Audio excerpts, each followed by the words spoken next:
အခန်းတစ်ဆွစ်ဇာလန်တို့ကိုစိန်ခေါ်ခြင်း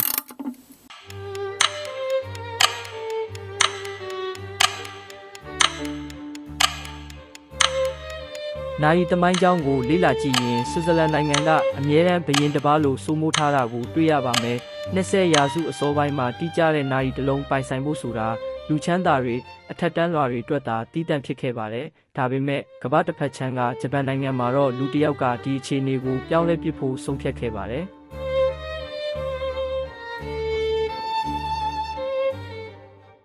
သူ့နာမည်ကကမေဂီချီယာမာဇာကီပါ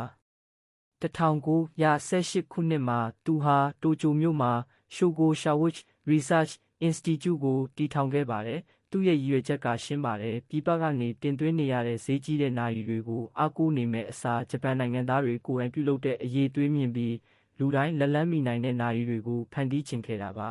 ။6နှစ်ကြာအကြိမ်ကြိမ်စမ်းသပ်မှုတွေလုပ်ပြီးတဲ့နောက်1924ခုနှစ်မှာတော့သူတို့ရဲ့ပထမဆုံးစီးပွားဖြစ်အိတ်ဆောင်နာရီကယ်လီဘာ60ကိုအောင်မြင်စွာထုတ်လုပ်နိုင်ခဲ့ပါတယ်။ဒီနာရီကိုတိုကျိုမြို့တော်ဝန်ဂိုတိုရှင်ဘေးထံပြသတဲ့အခါမြို့တော်ဝန်ကအလွန်သဘောကျသွားပြီးဒီနာရီကိုကမ္ဘာတဝန်းကနိုင်ငံသားတွေအသုံးပြုနိုင်မှုရည်ရွယ်က Citizen လို့နာမည်ပေးခဲ့ပါတယ်။1930ပြည့်နှစ်မှာတော့ Citizen Watch Company အဖြစ်တရားဝင်တည်ထောင်ခဲ့ပြီးဂျပန်ဧကရာဇ်ရှိုဝါကိုယ်တိုင်သူတို့ရဲ့နာရီကိုဝယ်ယူအားပေးတဲ့အထိအောင်မြင်ခဲ့ပါတယ်။ဒါပေမဲ့သူတို့ဟာနာရီတွေကိုထုတ်လုပ်ရုံနဲ့ရပ်မနေခဲ့ပါဘူး။သူတို့ရဲ့နာရီတွေဟာဘယ်လိုအခြေအနေမျိုးမှမဆိုခံနိုင်ရည်ရှိတယ်ဆိုတာကိုသက်သေပြဖို့လိုအပ်လာပါတယ်။